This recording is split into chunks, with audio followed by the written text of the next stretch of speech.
পর্যন্ত হয়েছিল। লক্ষণার বিভাগ পর্যন্ত হয়েছে। লক্ষণা কত প্রকারের তাহলে লক্ষণা বলা হলো? 3 প্রকারের। কি কি? জহদ লক্ষণা, অজহদ লক্ষণা, জহদ অজহদ লক্ষণা। জহদ লক্ষণা। প্রিয়াঙ্কা, জহদ অজহর লক্ষণার উদাহরণ কি হবে? ওই সোয়ম দেবদত্ত। স্বয়ং দেব। জহদ অজহর লক্ষণা কাকে বলে?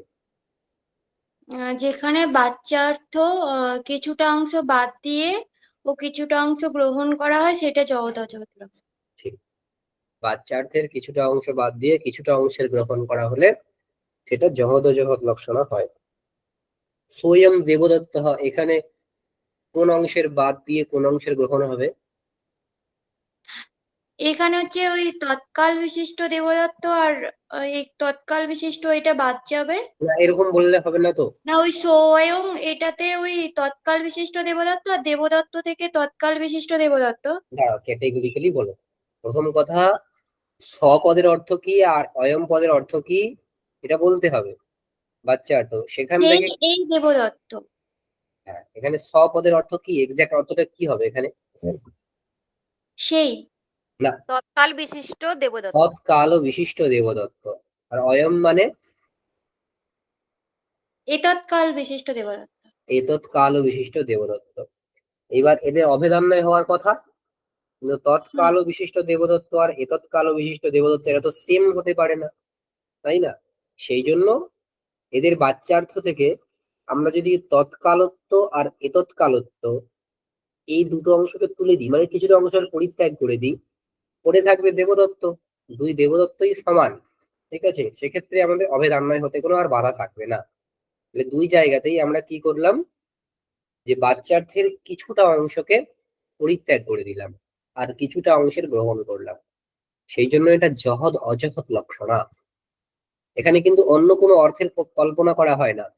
যেমন এই যে এমনি স্থলে আমরা যে দেখেছি গঙ্গায়াম কৌশাহ, সেখানে গঙ্গা পদ থেকে, গঙ্গা পদের মুখ্য অর্থ প্রবাহ, সেই প্রবাহকে পরিত্যাগ করে কিন্তু গঙ্গা তীর রূপ অর্থেতে আমরা যাই, অন্য একটা অর্থের কল্পনা করা হয়।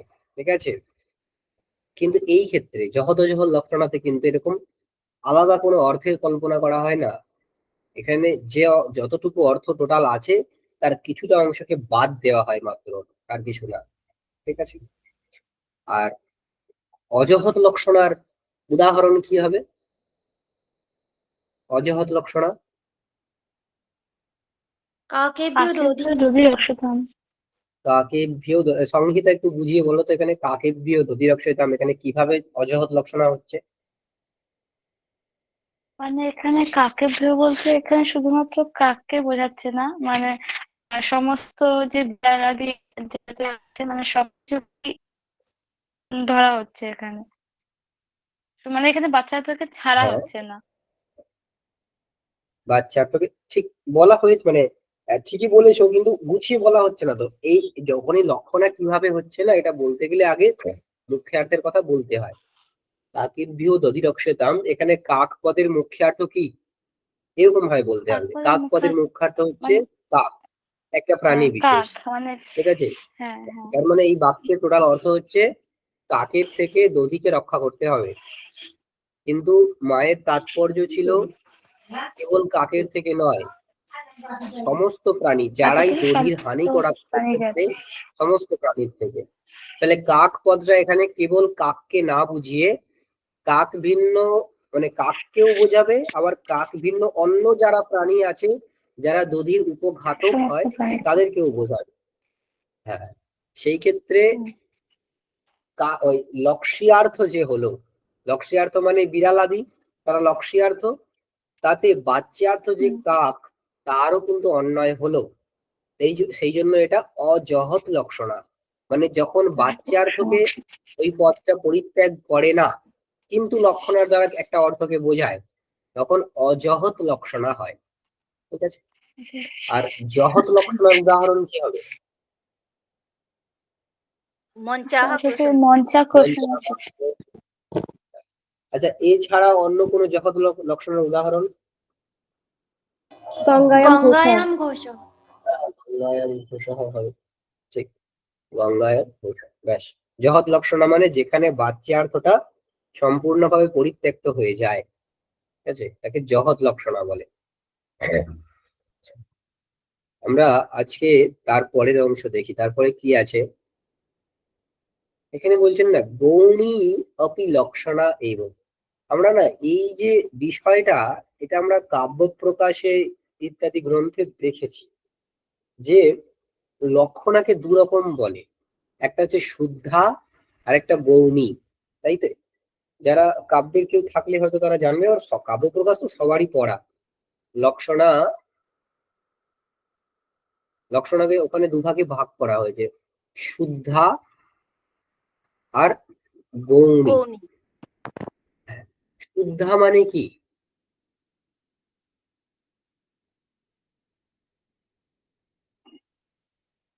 কারো মনে আছে শুদ্ধা মানে কি? যেটা উপচার মিশ্রিত নয়। গৌণী মানে যেটা উপচার মিশ্রিত, অ্যাকচুয়ালি অর্থ ছিল গৌণী মানে যেখানে সাদৃশ্য বিশিষ্টে লক্ষণা করা হয় বা সাদৃশ্য সম্বন্ধে যেখানে লক্ষণা করা হয় তাকে গৌণী বলে।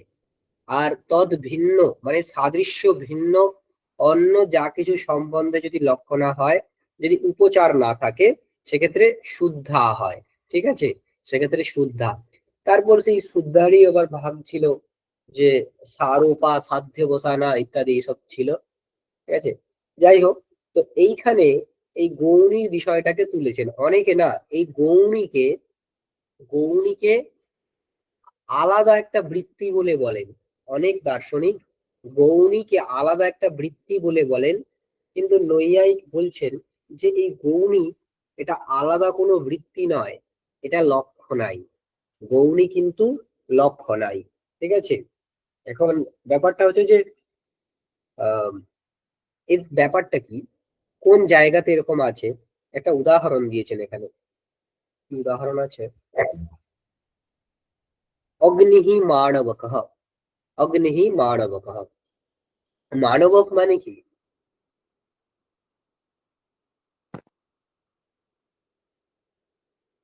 মাণবক মানে হচ্ছে ওই যে ব্রহ্মচারী, মানে ব্রাহ্মণ বটু, মানে মাণবক বলে বলে।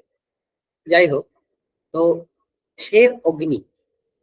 এবার দেখুন আমাদের শাব্দবোধের নিয়ম কি, যে যে দুটো পদের সমান বিভক্তি রয়েছে তাদের অভেদ সম্বন্ধে অন্যায় হয়। সমান বিভক্তিকয়, লিখে নিন, সমান বিভক্তিকয়, সমান বিভক্তিকয় অভেদান্বয়। শাব্দবোধের এটা কিন্তু নিয়ম, দুটো সমান বিভক্তিক পদের যখন অন্বয় হয় তখন কোন সম্বন্ধে অন্বয় হবে না, অভেদ সম্বন্ধে। তাহলে অগ্নি এখানে কোন বিভক্তি রয়েছে? প্রথমা বিভক্তি। প্রথমা বিভক্তি। মানবক এখানে প্রথমা বিভক্তি। তাহলে এদের অর্থের যখন অন্বয় করব আমরা কোন সম্বন্ধে অন্বয় করব? অভেদ সম্বন্ধে। অভেদ সম্বন্ধে। তার মানে কি দাঁড়ালো, যে অগ্নি অভিন্ন মানবক, তাই তো? মানে যে অগ্নি সেই মানবক, কিন্তু এটা কি সম্ভব? ব্রাহ্মণ বটু সে অগ্নি হতে পারে? সে তো একটা আমরা যদি প্রথম কথা তাকে শরীর হিসেবে ধরি তাহলে সে পার্থিব, তাকে যদি আত্মা হিসেবে ধরি তাহলে সে অন্য একটা দ্রব্য, আত্মা একটা অন্য দ্রব্য, আর অগ্নি সেটা তেজ, তেজ একটা অন্য দ্রব্য। তাহলে মানবক এবং অগ্নি, মানবক হচ্ছে জীবাত্মা, অগ্নি হচ্ছে তেজ, এরা দুজনকে অভিন্ন কখনো হতে পারে? না। হতে পারে না। কিন্তু আমাকে শব্দবোধের নিয়ম অনুসারে এদের মধ্যে যে অন্যায় হবে সেটা কোন সম্বন্ধে? অভেদ সম্বন্ধেই হবে। কিন্তু অভেদ সম্বন্ধটা এখানে কি হচ্ছে? বাধিত হচ্ছে। এখানে মুখ্যার্থের মধ্যে অন্যায়টা কিন্তু বাধিত হচ্ছে। অ্যাকচুয়ালি কারো কিছু মনে হচ্ছে না এই বাক্যটার কি অর্থ হতে পারে? এই বাক্যটার অর্থ কি? অগ্নি সদৃশ মানবক। অগ্নি সদৃশ মানবক। একজন ব্যক্তি, আমরা বলি না পুরুষ ব্যাঘ্র, পুরুষ ব্যাঘ্র, মানে ওই পুরুষটা বাঘ কখনোই হতে পারে না, কিন্তু পুরুষটার মধ্যে পুরুষটা হচ্ছে বাঘের সদৃশ। কেন না, বাঘের যে ধর্ম, তার অনেক ধর্ম এই পুরুষের মধ্যে রয়েছে। বাঘের যে শৌর্য, বাঘের যে শিকার করার ক্ষমতা, বাঘের যে শক্তি, সেই সব বিষয়গুলো এই পুরুষের মধ্যে রয়েছে। তদ ভিন্নত্বে সতি তদ্গত ভূয় ধর্মবত্বম। পুরুষ আলাদা, বাঘ আলাদা, ভিন্নত্ব রয়েছে, কিন্তু ব্যাঘ্রগত অনেক ধর্ম এই পুরুষের মধ্যে থাকার কারণে পুরুষের মধ্যে ব্যাঘ্র সাদৃশ্য রয়েছে। তাই পুরুষ ব্যাঘ্র, এরকম আমরা বলি, মানে ব্যাঘ্র সদৃশ। তার মানে আমরা কিন্তু ব্যাঘ্র শব্দের যে মুখ্য অর্থ, সেটাকে এখানে গ্রহণ করতে পারছি না, মুখ্য অর্থকে গ্রহণ করতে পারছি না। ঠিক আছে, অ্যাকচুয়ালি ঠিক এখানেও তাই। অগ্নি শব্দের যে মুখ্য অর্থ, তাকে আমরা গ্রহণ করলে অসুবিধা আছে। এই অগ্নি শব্দটা এখানে অ্যাকচুয়ালি কাকে বোঝাচ্ছে? মানবককে বোঝাচ্ছে, যে মানবকটা হচ্ছে অগ্নি, কিন্তু সে অগ্নি হতে পারে না বাস্তব দৃষ্টিতে। তাই অগ্নি শব্দটা কিন্তু লক্ষণা করতে হবে। এখন এইখানে যে লক্ষণাটা না, এটা হচ্ছে কি? সাদৃশ্য, অগ্নি সদৃশ। এটা সমান কি দাঁড়াবে? অগ্নি সদৃশ। এখন সদৃশ মানে কি? তদ ভিন্নত্বে সতি তদ্গত ভূয় ধর্মবত্বম। অগ্নিগত অনেক ধর্ম বিশিষ্টত্ব, তাই তো, তাকে সদৃশ বলে। এখন এই যে অনেক ধর্ম, এর মধ্যে অগ্নির মধ্যে অগ্নির কি ধর্মটা মানবকের মধ্যে রয়েছে? জ্বালিয়ে দেওয়ার মধ্যে যে ধর্ম, অগ্নিতে একটা ধর্ম আছে যে তাতে হাত দিলে হাতটা জ্বলে যায়, দাহ হয়ে যায়, সেটা অগ্নির একটা ধর্ম। সেই ধর্মটা কি মানবকের মধ্যে রয়েছে? দেখি, অগ্নির মধ্যে তেজস্ত নামক একটা বিষয় রয়েছে, একটা জাতি রয়েছে। এটা অগ্নির মধ্যে তেজস্ত নামক একটা বিষয় রয়েছে, সেইটা সেইটা মানবকের মধ্যে রয়েছে, নাকি অগ্নির মধ্যে অন্য কিছু রয়েছে সেইটা মানবকের মধ্যে রয়েছে? মানে সাদৃশ্যটা কোন দিক থেকে? এখানে আমরা কি মনে হচ্ছে? কারো কিছু মনে হচ্ছে মানবককে কেন অগ্নি বলা হয়? এখন অগ্নির মধ্যে না পবিত্রতা রয়েছে, পাবিত্র্য যেটাকে বলা হয়। আচ্ছা, অগ্নির মধ্যে যে শুদ্ধ, নির্মলত্ব, শুদ্ধত্ব, এই পবিত্রতা শব্দের দ্বারা সবকিছু বলা যেতে পারে। নির্মলত্ব আদি, ঠিক আছে, নির্মলত্ব আদি। অগ্নিকে পবিত্র বলে বলা হয় খুবই, ঠিক আছে। অগ্নির মতো পবিত্র আর কেউ নেই। তো অগ্নির যে পবিত্রতা, সেইরূপ পবিত্রতা বিশিষ্ট হচ্ছে মানবক। অগ্নিগত পবিত্রতা বা শুচিত্ব তদ বিশিষ্ট হচ্ছে মানবক। তার মানে অগ্নি সদৃশ শব্দের অর্থ হচ্ছে, অগ্নিপদের মুখ্য অর্থ হচ্ছে অগ্নি, আর লক্ষ্যার্থ, অগ্নি সদৃশ বলতে কাকে বোঝাচ্ছে? মানবক কি বোঝাচ্ছে? লক্ষ্যার্থ অ্যাকচুয়ালি মানবক, লক্ষ্যার্থ অ্যাকচুয়ালি মানবক, যেহেতু অভেদ সম্বন্ধ, অগ্নি অভিন্ন মানবক বলা হয়েছে, লক্ষ্যার্থ অ্যাকচুয়ালি মানবক। কিন্তু সম্বন্ধটা কি? অগ্নি থেকে মানবকে আমরা কিভাবে আসবো? অগ্নি হচ্ছে মুখ্যার্থ, মানবক হচ্ছে লক্ষ্যার্থ। এখন এখানে সম্বন্ধটা কি হবে? লক্ষ্যার্থের সাথে একটা সম্বন্ধ, লক্ষ্যীয় সম্বন্ধ, সরি, অগ্নি হচ্ছে শক্তিয়ার্থ, অগ্নি হলো শক্তিয়ার্থ, মানবক হলো লক্ষ্যার্থ। সক্রিয় সাথে একটা সম্বন্ধ, সেটাকে আমরা লক্ষণা বলি। এখন অগ্নি থেকে কোন সম্বন্ধের দ্বারা আমরা মানবকে এসে পৌঁছাবো? সাদৃশ্য সম্বন্ধ। সেই সাদৃশ্যটা এখানে অ্যাকচুয়ালি কি, এক্স্যাক্টলি কি? সাদৃশ্য হচ্ছে সাধারণ, কিন্তু এখানে এক্স্যাক্টলি কোন ধরনের সাদৃশ্য সেইটা বললে এরকম বলতে হবে যে স্বনিষ্ঠ, স্বনিষ্ঠ সুচিত্ত। দেখুন, মানবক হচ্ছে সুচিত্তবান, তাহলে সম্বন্ধটা হবে সুচিত্তবত্ত, স্বনিষ্ঠ সুচিত্তবত্ত। জেনারেলি সম্বন্ধটা হচ্ছে সাদৃশ্য, কিন্তু এক্স্যাক্টলি কি ধরনের সাদৃশ্য?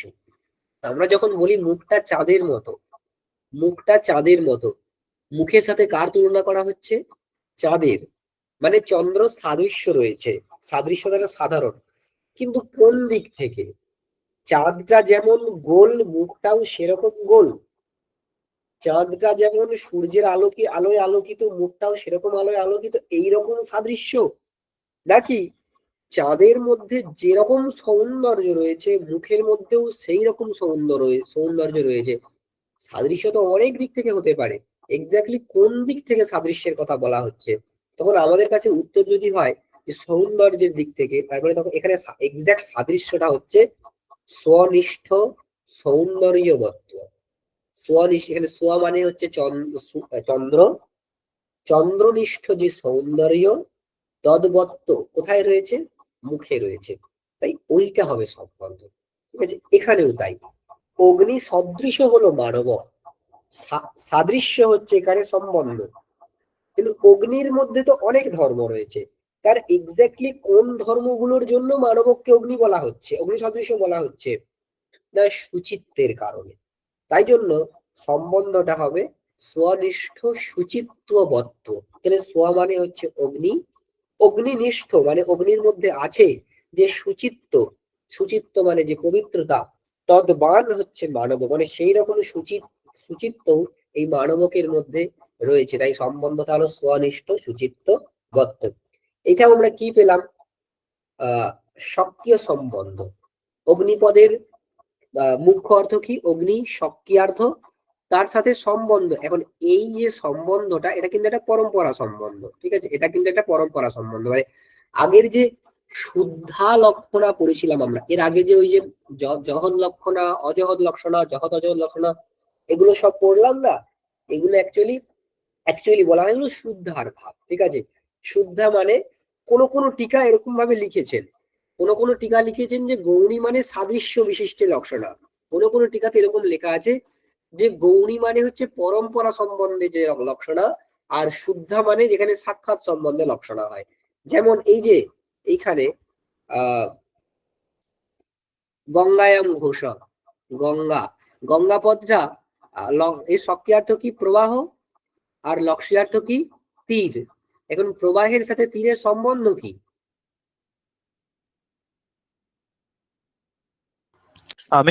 সামীপ্য সম্বন্ধ, এটাকে সাক্ষাৎ সম্বন্ধ বলে। কিন্তু এই যে অগ্নি আর মানবক, অগ্নি থেকে মানবকে আমরা যখন যাচ্ছি, মাঝখানে একজন অন্য বিষয়কে কল্পনা করতে হচ্ছে, কাকে? সুচিত্তকে। এই অগ্নির মধ্যে আছে সুচিত্ত, তাহলে নিষ্ঠত্ব সম্বন্ধ। অগ্নি হলো স্ব, তৎনিষ্ঠ যে সুচিত্ত, সেই সুচিত্ত আছে মানবকে, তার মানে বত্ত বা তার আশ্রয়ত্ব। তাহলে এই যে সম্বন্ধটা, যখন একাধিক সাক্ষাৎ সম্বন্ধ একসাথে মিশে একটা সম্বন্ধ তৈরি করে, তখন সেই সম্বন্ধটাকে কি বলে? পরম্পরা সম্বন্ধ। পরম্পরা সম্বন্ধ। এই ক্ষেত্রে কিন্তু পরম্পরা সম্বন্ধ হলো, আর এই ক্ষেত্রে সাক্ষাৎ সম্বন্ধ হলো। অনেক টিকাতে এরকম বলা আছে যে সাক্ষাৎ সম্বন্ধে লক্ষণাগুলো হচ্ছে সব শুদ্ধা, আর পরম্পরা সম্বন্ধে লক্ষণাগুলো হচ্ছে সব গৌরী। ঠিক আছে, এরকম আছে, কিন্তু সব ক্ষেত্রে হয়তো হবে না। যাই হোক, জেনারেলি আমরা মাথায় এটা রাখবো যে গৌরী মানে হচ্ছে কিন্তু সাদৃশ্য বিশিষ্টে যে লক্ষণা। গৌরী ইজ ইকুয়াল টু সাদৃশ্য সম্বন্ধে যে লক্ষণা, তাকে গৌরী বলে। আর সাদৃশ্য ভিন্ন অন্য সম্বন্ধে যে লক্ষণা, তাকে শুদ্ধা বলে। ঠিক আছে, এখন এই যে গৌরীকে একদল অন্য বৃত্তি বলে বলতে চেয়েছেন, ইনি এখানে দেখালেন যে না, গৌরী কোনো আলাদা বৃত্তি নয়, গৌরীও লক্ষণা। কিরকম লক্ষণা মানে কি? স্বকীয় সম্বন্ধ, স্বকীয়ের সাথে সম্বন্ধ, সেই সম্বন্ধটা এখানে সাদৃশ্য স্বরূপ। দেখুন গ্রন্থকার কি বলছেন, গৌরী অপি লক্ষণা এব। এই যে এটা বলা হয়েছে না, গৌরী অপি লক্ষণা এব, গৌরীও লক্ষণা, তার মানে কেউ না কেউ আছেন যিনি গৌরীকে লক্ষণা বলে বলেননি, গৌরীকে অন্য কিছু আলাদা বৃত্তি বলে বলতে চেয়েছেন। তার মত খণ্ডনের জন্য এটা বলা হচ্ছে গৌরী অপি লক্ষণা এব, গৌরীও কিন্তু লক্ষণাই। কিরকম? লক্ষ্যমাণ গুণ সম্বন্ধ স্বরূপা। লক্ষ্যমাণ যে গুণ, লক্ষ্যমাণ গুণ এখানে কি? ওই যে সুচিত্ত, অগ্নি মানবক, এখানে লক্ষ্যমাণ গুণটা কি? দেখুন, এই মানবক এবং অগ্নির মধ্যে একটা সমান ধর্ম রয়েছে, সেটা হচ্ছে সুচিত্ত। সেটা হচ্ছে লক্ষ্যমান গুণ। তার যে সম্বন্ধ, সেই সুচিত্তের মানবকের মধ্যে যে সম্বন্ধ, আশ্রয়ত্ব সম্বন্ধ, সেই সম্বন্ধ স্বরূপ হচ্ছে এই লক্ষণাটা। লক্ষ্যমান যে গুণ, সেই গুণটার সম্বন্ধ স্বরূপ হচ্ছে এই গৌণী নামক লক্ষণা। যথা অগ্নিহি মানবক ইতি, আমরা এক্ষুনি দেখলাম এখানে অগ্নি শব্দের অগ্নি অভিন্ন মানবক, অগ্নিহি মানবক এই বাক্যটার এক্স্যাক্টলি শব্দবোধ করলে মুখ্যার্থ ধরে অর্থটা হয় অগ্নি অভিন্ন মানবক, কিন্তু এইটা আমাদের বাস্তব অভিজ্ঞতাতে বাধিত হয় এই অন্যয়টা, সেই জন্য এখানে লক্ষণা করতে হবে। অগ্নি শব্দে লক্ষণা করে অগ্নি সদৃশ অর্থটা আমরা পাই। কোন সম্বন্ধে লক্ষণা হলো? সাদৃশ্য সম্বন্ধে। সাদৃশ্য সম্বন্ধটা একটা জেনারেল সম্বন্ধ, অনেক রকম হতে পারে। এখানে স্পেসিফিক্যালি বলা যাবে যে স্বনিষ্ঠ সুচিত্তবদ্ধ সম্বন্ধ। এই সম্বন্ধে কিন্তু অগ্নি শব্দটা, অগ্নির মুখ্যার্থ তার সহিত এই স্বনিষ্ঠ সুচিত্তবদ্ধ সম্বন্ধ করলে আমরা মানবক পর্যন্ত পৌঁছাতে পারবো। তাই এইটাও একটা লক্ষণা। লক্ষণা মানে মুখ্যার্থের সহিত সম্বন্ধ বা শক্তিয়ার্থের সহিত সম্বন্ধ। এখানেও কি করা হলো? শক্তিয়ার্থের সহিত সম্বন্ধ করা হলো, তাই এটাও একটা লক্ষণাই, এটা অন্য কোনো বৃত্তি নয়। ঠিক আছে? এই এই এই মানে এইখানটায় আপনারা দেখবেন ছোট ছোট করে না প্রচুর জিনিস এখানে তুলেছেন, একদম অল্প কথার মধ্যে উনি জাস্ট জানিয়ে দিচ্ছেন। এইখানে কিন্তু বিশেষ ব্যাখ্যার অবসর নেই। উনি শুধু কি করেছেন, পয়েন্ট পয়েন্ট করে কিছু বিষয়কে জানিয়ে দিয়েছেন যে এই বিষয়গুলো কিন্তু আছে। এখন এই বিষয়গুলোর বিশেষ ব্যাখ্যাগুলো বা বিশেষ যে পড়া, সেগুলো আমরা উচ্চতর গ্রন্থে পড়বো। এখানে জাস্ট উনি জানাচ্ছেন এই বিষয়গুলোর কথা। এইটা হয়ে গেল। এইখানটায় কারো কোনো অসুবিধা আছে কি, যেটুকু বলা হলো গৌণীর বিষয়ে? আমরা কাব্য প্রকাশে এই বিষয়টা পড়েছি, তাই খুব একটা অসুবিধা হয় বলে মনে হয় না। এরপরে একটা ভাইটাল বিষয় রয়েছে, সেটা এক কথায় বলে দিয়েছেন। এখানে কারো অসুবিধা নেই তো সংহিতা? না, ঠিক আছে। হ্যাঁ। তারপরে দেখো ব্যঞ্জনা। সংহিতা, নৈয়ায়িকরা ব্যঞ্জনাকে স্বীকার করেন না করেন না?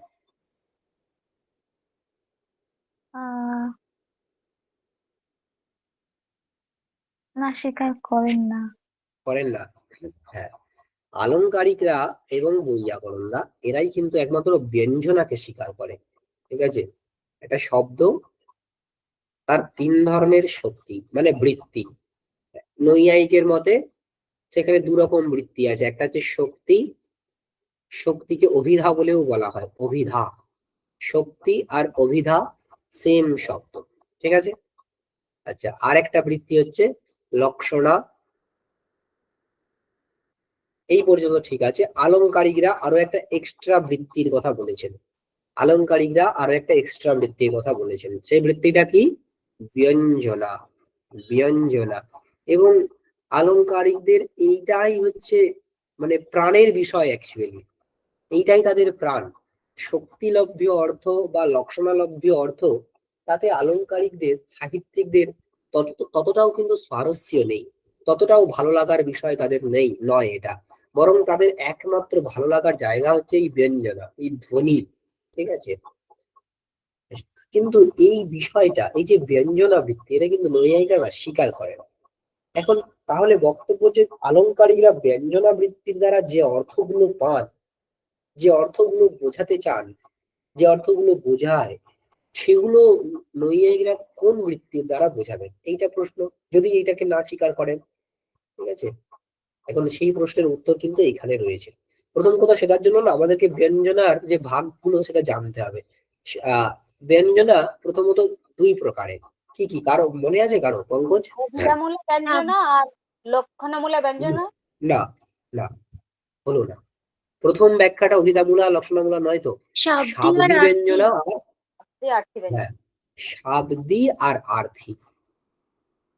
শাব্দি মানে শব্দ শক্তি মূলা, আর আর্থী মানে অর্থ শক্তি মূলা। ঠিক আছে? এই শাব্দি ব্যঞ্জনার দু রকম ভাগ। কি কি? শাব্দি ব্যঞ্জনা দুই রকম ভাগ। কি কি? এক্ষুনি তো বললেন, আপনি যা বললেন। অভিধামূলক। হ্যাঁ, অভিধামূলা আর লক্ষণামূলা। আর লক্ষণা মূলা। ঠিক, তো টোটাল এই 3 ধরনের কিন্তু তাহলে কি হলো, ব্যঞ্জনা হলো। ঠিক আছে, অভিধা মূলা লক্ষণা মূলা শাব্দি ব্যঞ্জনা, আর্থি ব্যঞ্জনা ওই বিভিন্ন আছে সাহিত্যের উপরে বক্তৃ বোধব্য বাক্য ইত্যাদির যে বৈশিষ্ট্য তার দ্বারা অনেক রকমের হতে পারে। এখানে এই 3 ধরনের ব্যঞ্জনাকেই কিন্তু কোনটা কোথায় অন্তর্গত হচ্ছে সেটা আমাদেরকে বুঝতে হবে। দেখুন, অভিধা মূলা ব্যঞ্জনা এটা হচ্ছে এরকম, আমরা অনেক সময় প্রয়োগ করি এরকম যে দূরস্থা ভূধরা রম্যাহ। দেখো, দূরস্থা ভূধরা রম্যা, ভূধর শব্দের অর্থ কি? পৃথিবী। ভূ মানে পৃথিবী, ভূধর মানে পর্বত, পৃথিবীকে যে ধারণ করে আছে তাকে পর্বত বলে। দূরস্থ পর্বত রম্য, এর মানে পর্বত দূর থেকেই ভালো লাগে, পর্বত দূর থেকেই ভালো লাগে। এখানে ভূধর শব্দটা কাকে বোঝালো? পর্বতকে বোঝালো, শক্তির দ্বারা পর্বতকে বোঝালো। কিন্তু এটা যেই প্রকরণে বলা হয়েছে সেই প্রকরণে এই বাক্যটার অর্থ হচ্ছে, মানে সেই প্রকরণে যদি আমরা যাই যে রাজা দূরে থাকলেই ভালো, রাজার কাছাকাছি না গেলেই ভালো, মানে অ্যাকচুয়ালি বড় মানুষ তাদের থেকে দূরে থাকাই উচিত। যেমন এখন আছে রাজনীতির যারা লোকজন তাদের থেকে দূরে থাকাই উচিত, এরকম আমরা যখন প্রয়োগ করি এক্স্যাক্টলি সেই অর্থে এটা এই বাক্যটা প্রযুক্ত হয়েছে। তার মানে এখানে ভূধর শব্দের সক্রিয়ার্থ পর্বত ঠিকই, এখানে আমরা সেই সক্রিয়ার্থ এখানে আছে, যেমন আমরা ব্যঞ্জনার দ্বারা এখানে কি কাকে পাই না, রাজাকেও পেতে পারি, রাজারূপ অর্থকেও আমরা পেতে পারি। কোন অলংকারিকরা বলছে কোন বৃত্তির দ্বারা? ব্যঞ্জনা বৃত্তির দ্বারা, ব্যঞ্জনা বৃত্তির দ্বারা আমরা রাজারূপ অর্থকেও পেতে পারি। ওই প্রকরণ বশত, ওইখানে ওই প্রকরণ বশত আমরা ভূধর শব্দ থেকে রাজাকে বুঝবো ব্যঞ্জনার দ্বারা। এটা কি শব্দ শক্তি মূলা ব্যঞ্জনার উদাহরণ, এটা শব্দ শক্তি মূলা ব্যঞ্জনার উদাহরণ। সাহিত্য দর্পণে অনেক রয়েছে, কাব্য প্রকাশ হয়েছে, দুর্গা অলঙ্ঘিত বিগ্রহ মানুষ ইত্যাদি করে শ্লোকটা রয়েছে। যাই হোক, আর শব্দ শক্তি মূলা এটা হচ্ছে অভিধা মূলা, আর লক্ষণা মূলা ব্যঞ্জনের উদাহরণ হচ্ছে আমরা যখন গঙ্গায়াম ঘোষাহ বলি না, গঙ্গায়াম ঘোষাহ, এই গঙ্গা শব্দের অর্থ কি বলা হয়েছে? গঙ্গা শব্দের অর্থ কি? প্রবাহ। হ্যাঁ, কিন্তু প্রবাহ রূপ অর্থ আমরা নেব না, আমরা কি অর্থ নেব? তীর। তীর রূপ অর্থ নেব, মানে গঙ্গা তীরে ঘোষাহ। কিন্তু এখন বক্তব্য বিষয় হচ্ছে যে ব্যক্তি বলতে চাইছিলেন গঙ্গা তীরে ঘোষ, তিনি কেন শুধু শুধু গঙ্গায়াম ঘোষাহ বলেন? তিনি কি উন্মত্ত? না, উন্মত্ত নয়, তার একটা তাৎপর্য ছিল, তার একটা বক্তব্য বিষয় অন্য ছিল। কি যে আমি তীরে ঘোষ না বলে যদি গঙ্গায়াম বলি না, তাহলে গঙ্গার সাথে ওই তীরের একটা অত্যন্ত মানে ওতপ্রোত ভাব থাকার কারণে সেখানে আরেকটা এক্সট্রা জিনিস বোঝাবে যে ওই যে ঘোষপল্লী তাদের মধ্যেও কিন্তু সেখানে কিন্তু ওই শীতত্ব পাবনত্ব এই বিষয়গুলো রয়েছে। এটা গঙ্গাপদ থেকে মানে গঙ্গাপদটা উচ্চারণ করার জন্য এটা বোঝা যায়। তার মানে এখানে কেবল তীর অর্থটা তার বক্তব্য নয়, এখানে আরো কিছু রয়েছে। সেটা কি না, শীতত্ব ইত্যাদি, শীতত্ব এটসেট্রা। এখন মুশকিল হলো কি, গঙ্গা শব্দটা তার অভিধা নামক বৃত্তির দ্বারা, শক্তি নামক বৃত্তির দ্বারা প্রবাহকে বোঝায়, লক্ষণার দ্বারা তীরকে বোঝায়, কিন্তু এই শীতত্ব পাবনত্ব ইত্যাদি অর্থটা এইটা কিসের দ্বারা বোঝাবে? প্রথম কথা, এইখানে এই শীতত্ব পাবনত্বে তো কোনো লক্ষণা হতে পারে না। কেন হতে পারে না? কারণ প্রবাহের সাথে এর সম্বন্ধ নেই। ঠিক আছে, তাই জন্য অলংকারিকরা বলছে এই যে অর্থটা এটা কিসের দ্বারা পাই? এটা আমরা ব্যঞ্জনার দ্বারা পাই, এটা আমরা ব্যঞ্জনার দ্বারা পাই। এইটা হচ্ছে লক্ষণামূলা ব্যঞ্জনা, এটা লক্ষণামূলা ব্যঞ্জনা, এই শাব্দি ব্যঞ্জনার ভাগ। আর আর্থি ব্যঞ্জনা, যেখানে অর্থবশত অন্য একটা ব্যঞ্জনা আসে, সেটা কিরকম? একটা উদাহরণ এরকম যে এই শ্লোকটা সবার জানা গচ্ছ গচ্ছসি চেত কান্ত পন্থান সন্তু তে শিবাহ মমাপি জন্ম তত্রৈব ভূয়াৎ যত্র গত ভবান। ঠিক আছে, এটার মানে কি? আচ্ছা, এটা আমরা লিখে দিই। গচ্ছ গচ্ছসি চেত কান্ত পন্থান সন্তু তে শিবাহ মমাপি জন্ম তত্রৈব ভূয়াৎ যত্র গত ভবান। এখানে প্রসঙ্গটা হচ্ছে একজন স্ত্রী, তার স্বামী বা নায়ক, সে দূর দেশে কোথাও যাচ্ছে তার স্ত্রীকে ছেড়ে। তো সেই যাওয়ার মুহূর্তে তার স্ত্রী দীর্ঘ নিঃশ্বাস ছেড়ে এই কথাটা তার কাছে বলেছে যে গচ্ছ গচ্ছসি চেত, হ্যাঁ যাচ্ছ যদি যাও, কান্ত মানে হে স্বামী, যেতে চাই, যাচ্ছ যদি যাও, কোনো অসুবিধে নেই। পন্থান সন্তুতে শিবাহ, পন্থান মানে তোমার রাস্তা, সন্তু মানে হোক, কি হোক, শিবাহ মঙ্গলময় হোক, তোমার রাস্তা খুব মঙ্গল হোক, তোমার রাস্তা থেকে যেন কোনো বিঘ্ন না আসে। আর কি? মমাপি জন্ম তত্রৈব ভূয়াৎ যত্র গত ভবান, আমার জন্ম আমার সেখানে হোক যেখানে আপনি যাবেন। এখন একজন ব্যক্তি চলে কোথাও একটা যাচ্ছে, তাকে তার স্ত্রী এই কথাটা বলল, এই কথাটার বাচ্চার্থ কি? যে তুমি যাও, কোনো অসুবিধে নেই, এই তো কথা, এটাই তো বাচ্চার্থ। কিন্তু অ্যাকচুয়ালি সে কি বলতে চেয়েছে?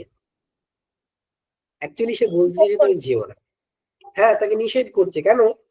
যে তুমি যেখানে যাচ্ছ সেইখানে আমি জন্মাবো।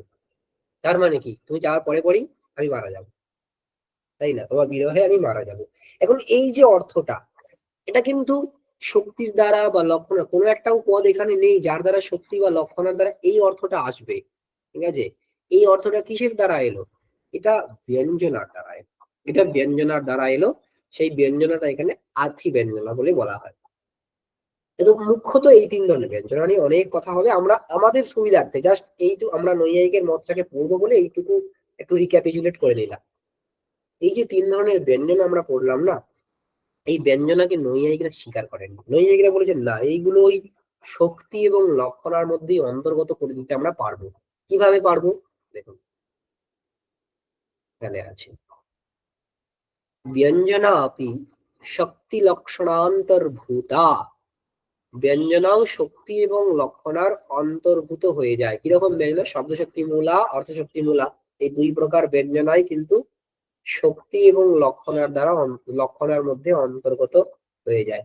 কিরকম? যে দেখুন, এই যে এইটা আছে না, আমরা একটু আগে শব্দ শক্তি মূলার যে অভিধামূলা ব্যঞ্জনা পড়েছি। অভিধামূলা ব্যঞ্জনাটা কোথায় ছিল? এই যে দুরস্থা ভূধারা রম্যা, এখানে এই যে ভূধর শব্দ, নৈয়ায়িক বলেছে যে এইটা ওখানে নেই এই জায়গাতে, এখানে কেবলমাত্র অর্থশক্তি মূলাটার কথাই বলেছেন, অনুমানের দ্বারা অন্যথা সিদ্ধ হয়ে যায়। কিন্তু এইটা আমরা দেখি, এই ভূধর শব্দটা না, এইটা মানে কি বলবো, ভূধর শব্দের নানা শক্তি স্বীকার করলেই, একটা শব্দের নানা শক্তি স্বীকারের দ্বারা শব্দ শক্তি মূলা ব্যঞ্জনা কিন্তু খণ্ডিত হয়ে যায়। মানে এইখানে এই ভূধর থেকে রাজারূপ অর্থে, ভূধর শব্দের একটা অর্থ হচ্ছে পর্বত, সেই ভূধর থেকে রাজারূপ অর্থে আসার জন্য কিন্তু আমাকে অন্য বৃত্তির আশ্রয় কেন গ্রহণ করতে, অন্য বৃত্তিকে কেন আশ্রয় করতে হবে? আমি শক্তির দ্বারাই চলে আসবো। ভূধর শব্দের কিন্তু শক্তি রাজাতেও রয়েছে। ঠিক আছে, আমরা যেমন পড়েছিলাম সৈন্ধব। এখন সৈন্ধব মানে লবণও হতে পারে, অশ্বও হতে পারে। কারণ খাওয়ার প্রকরণে যখন আমি খাচ্ছি তখন যদি বলি সৈন্ধব মানয়, কেউ অশ্ব নিয়ে আসবে না, লবণ নিয়ে আসবে। প্রকরণ বশত বুঝতে হবে ওই সৈন্ধব শব্দের একটা শক্তি লবণে আছে আর একটা শক্তি অশ্বতে আছে, নানা শক্তি আছে। নানা শক্তি আছে বলে সে নানা অর্থ বোঝাতে পারে। তেমনি ভূধর শব্দটা, এর মধ্যেও নানা শক্তি রয়েছে। নানা শক্তির কারণে একটা শক্তির দ্বারা সে পর্বতকে বোঝাবে, আরেকটা শক্তির দ্বারা সে রাজাকে বোঝাবে। এবং ওই প্রকরণে, যে প্রকরণে এটা উচ্চারিত হয়েছে, সেই প্রকরণ দেখে বুঝতে হবে এই ভূধর শব্দ এখানে কাকে বোঝাবে। ওই প্রকরণ যদি যদি এই দিকে মানে ঝুঁকে রাজার দিকে তাহলে রাজাকে বুঝবো, যদি পর্বতের দিকে ঝুঁকে তাহলে পর্বতকে বুঝবো। ঠিক আছে, এখন প্রকরণ ইত্যাদি কিন্তু মানে প্রকরণ কিন্তু ওই তাৎপর্যের গ্রাহক হয়। ঠিক আছে, এটা 1 নম্বর। 2 নম্বর হচ্ছে এই যে লক্ষণামূলা ব্যঞ্জনা, এই যে লক্ষণামূলা ব্যঞ্জনা, এটাতেও কি হবে আমরা এটাও তর্কসংগ্রহ এখানে লেখেননি। এই যে গঙ্গায়াম ঘোষ, গঙ্গাপদের অর্থ প্রবাহ, প্রবাহ থেকে তীর আসছে, তীর থেকে শীতত্ব পাবনত্ব। একজন নৈয়ায়িক বলছেন যে শুধু তীরে লক্ষণা এখানে হয় না, এখানে এই যে ফল যেটা শীতত্ব, সেই শীতত্ব বিশিষ্ট তীরে পাবনত্ব বিশিষ্ট তীরে লক্ষণা মানে বিশিষ্টে লক্ষণা করতে হয়, বিশিষ্টে লক্ষণা করতে হয়। তাহলে এই শীতত্ব রূপ অর্থটাও কিন্তু লক্ষণালভ্য অর্থই হবে, সেটা মানে ব্যঞ্জনার দ্বারা পেতে হবে এমন কোনো ব্যাপার নেই। তাহলে নৈয়ায়িকের মতে এখানে শীতত্ব বিশিষ্ট লক্ষণা, শীতত্ব বিশিষ্ট তীরে লক্ষণা, শীতত্ব বিশিষ্ট তীরে লক্ষণা। এইটা কেন, যদি প্রশ্ন করা হয় যে কেন এই জায়গাটা আপনি কেন বললেন, তার উত্তর নৈয়ায়িক বলবে যে তাৎপর্যের অনুপপত্তিতে লক্ষণার বীজ, তাই না? তাৎপর্যের অনুপপত্তি, তাৎপর্য মানে কি? বক্তার ইচ্ছা, বক্তা যেটা বলতে চেয়েছে সেটাই তো তাৎপর্য। এখন বক্তার ইচ্ছে কিন্তু শুধু তীর ছিল না, বক্তার ইচ্ছে ছিল শীতত্ব অর্থকে বোঝানো। তাই শীতত্ব বিশিষ্ট যে তীর তাতে আমরা লক্ষণা করবো। যার অনুপপত্তি লক্ষণার বীজ, ততদূর পর্যন্ত আমাকে তো লক্ষণার দ্বারা যেতে হবে। যদি শীতত্ব বিশিষ্ট তীর এইটা বোঝানোটাই তার মানে তাৎপর্য থাকতো, তাহলে সেই তাৎপর্য পর্যন্তই আমরা লক্ষণা করতাম, লক্ষণা করবো সেখান পর্যন্তই। যদি এইটুকু হয় যে আমাকে মুখ্যার্থের মধ্যে অন্যায় করাতে হবে, এইটুকুই হচ্ছে মানে লক্ষণার কারণ, লক্ষণার বীজ মুখ্যার্থের অনুপপত্তি, তখন কি আমি গঙ্গাতে না করে লক্ষণা করে আমি ঘোষ পদে লক্ষণা করে দিতাম। ঠিক আছে, ঘোষ পদে লক্ষণা করে ঘোষ থেকে আমি কোনো একটা সম্বন্ধে মৎস্য পৎস্যকে নিয়ে আসতাম, মানে গঙ্গাতে মৎস্য আছে এরকম অর্থ আমরা বুঝে যেতাম, কিন্তু আমরা সেটা করি না। কেন করি না? কারণ তাৎপর্যটা আমরা জানি। তাৎপর্যটা হচ্ছে তিনি গঙ্গার তীরকে বোঝাতে চাইছেন শীতত্ব পাবনত্ব, মানে ঘোষপল্লীর মধ্যে একটা শীতত্ব পাবনত্ব ব্যাপার রয়েছে, সেটাকে বোঝানোর জন্য। এখন ওই তাৎপর্যটাকে বোঝাতে গেলে ওই পর্যন্ত আমরা লক্ষণা করে দেব। কেন এটাকে আলাদা একটা বৃত্তির দ্বারা আনতে হবে? এখানে একটা অনেক বড় আলোচনার জায়গা রয়েছে। ঠিক আছে, এটা কাব্য প্রকাশে আছে, ফল বিশিষ্টে লক্ষণা ইত্যাদি ওই যে জায়গাটা সেখানে আছে। আপনাদের যাদের ইন্টারেস্ট আছে সেটা ওখানে পড়বেন, না অসুবিধা হলে পরে বলা যেতে পারে। যাক, মোটামুটি এইটুকু তাৎপর্যের বিষয় এখানে যে কি এইখানে যে ব্যঞ্জনার দ্বারা যে অর্থটা উনি নিয়ে আসতে চাইছেন, অলংকারিকটা নিয়ে আসতে চাইছেন, সেটা কিন্তু লক্ষণার মধ্যে ইনক্লুডেড, এটা উনি বলে দিলেন। যে তাহলে অভিধামূলা যে ব্যঞ্জনা, সেটা শব্দের নানা শক্তি স্বীকার করলেই সেটার খণ্ডন হয়ে যায়, মানে সেটা শক্তির অন্তর্গত। তাহলে অভিধামূলা ব্যঞ্জনা কিসের অন্তর্গত হলো? শক্তির মধ্যে।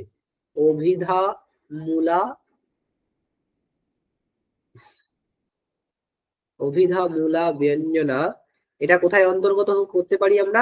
নৈয়ায়িকরা কোথায় অন্তর্গত করছেন? শক্তিতে। লক্ষণামূলা ব্যঞ্জনাকে কোথায়?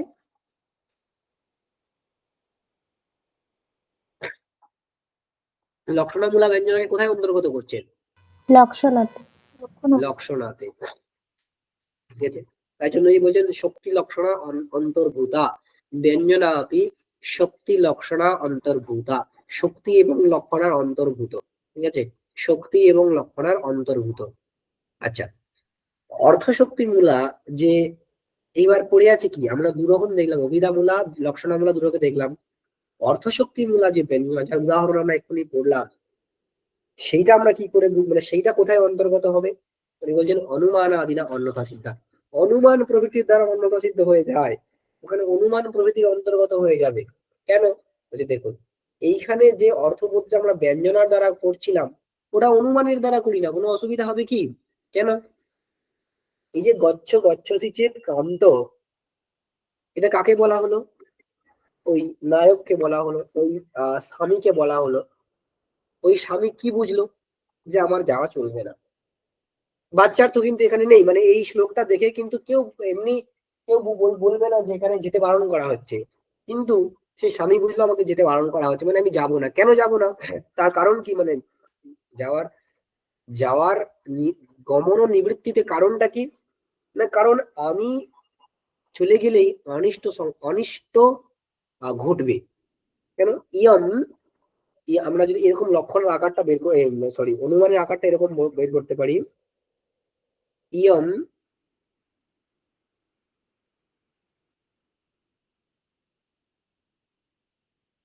মদ গমনোত্তর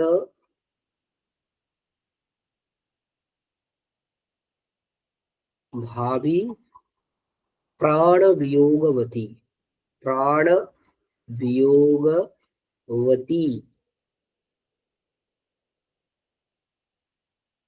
কেন না? মমাপি জন্ম